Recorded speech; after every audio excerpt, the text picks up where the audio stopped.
In the waters of the Western Pacific, a storm is quietly building. We are in a big trouble. This is fundamentally a superpower rivalry. At the center of it lies Taiwan, a self-governed democracy of 23 million people. To its west stands China, a rising superpower determined to bring the island under its control. To its east and beyond, the United States watches closely, walking a diplomatic tightrope between deterrence and direct confrontation. If anyone threatens China with force, they will be dealt with by force. You don't have enough aircraft, you don't have enough ships. But I think we should take the Chinese very, very seriously in terms of not only their overall kind of raw power, but also their technological sophistication. China. This is not just a regional dispute, it is a high-stakes geopolitical chess match between the world's two most powerful nations. The war between the United States and China over Taiwan could escalate. And because China had already expended its most capable long-range and advanced missiles. Outside of America, it is the most potent intelligence collection facility that America has anywhere.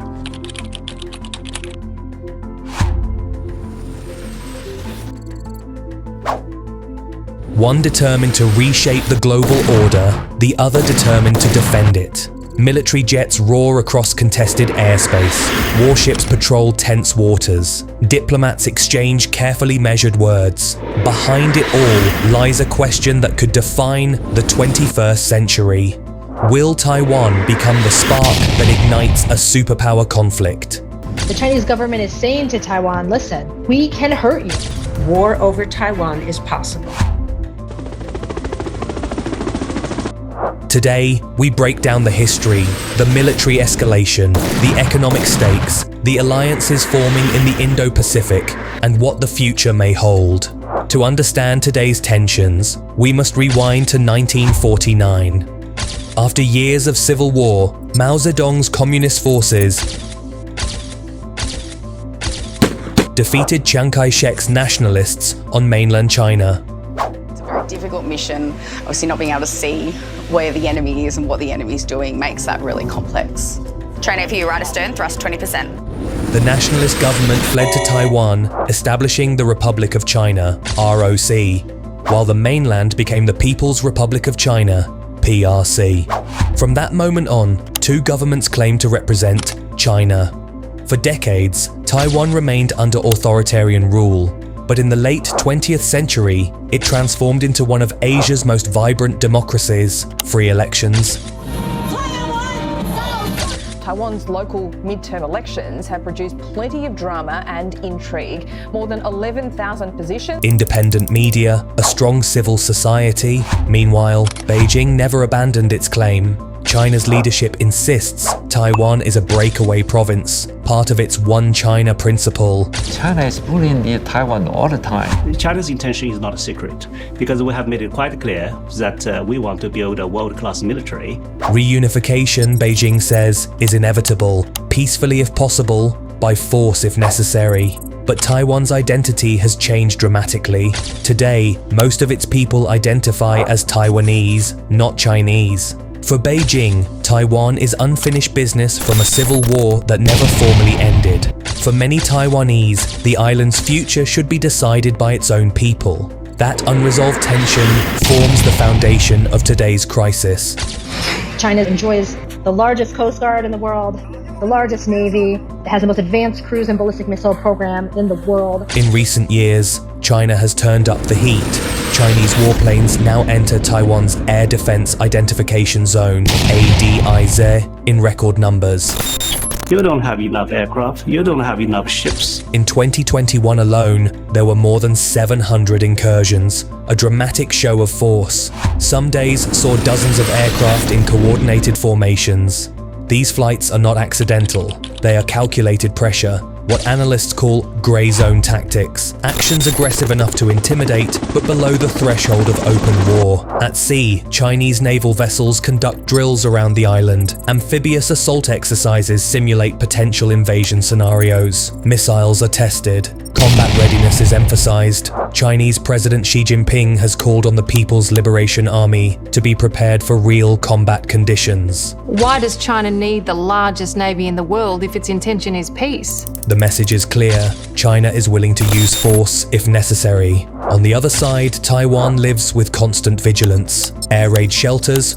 So we're already at war with China? Very much. Ask the Chinese, they'd tell you. More than 100,000 of them are marked and maintained. Fighter jets scramble frequently to respond to incursions, putting strain on pilots and equipment. But Taiwan faces a difficult reality. China's military budget and capabilities. The actual size of China's defense spending is much greater than the official statistics that they put out. Far outpace its own, rather than trying to match China ship for ship or jet for jet. And that's where the United States enters the equation.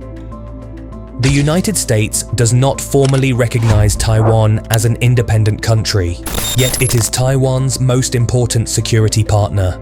It supplies Taiwan with defensive weapons, but does not clearly state whether it would intervene militarily in the event of a Chinese attack. This ambiguity serves two purposes. It deters China from invading. It discourages Taiwan from declaring formal independence. In recent years, however, US support has become more visible. Major arms sales have strengthened Taiwan's defenses. American military personnel have reportedly assisted with training. High-level visits have signaled political backing. To Beijing, these moves look like creeping recognition of Taiwan's sovereignty, something China considers unacceptable. Taiwan is not only strategically located, it is economically indispensable. The island produces the majority of the world's most advanced semiconductors. Today we mark one of the largest investments ever in our nation's history in semiconductor manufacturing. These tiny chips power smartphones, cars, artificial intelligence systems, and advanced weapons platforms. At the heart of this dominance is Taiwan Semiconductor Manufacturing Company, better known as TSMC. TSMC, the manufacturer of semiconductor chips on Taiwan. The world's leading contract chip maker. Modern economies depend on these chips. China, despite massive investments, still relies heavily on imported semiconductor technology. US export controls targeting advanced chip manufacturing equipment have further slowed China's progress. This creates a paradox. Taiwan's chip industry is sometimes called a silicon shield.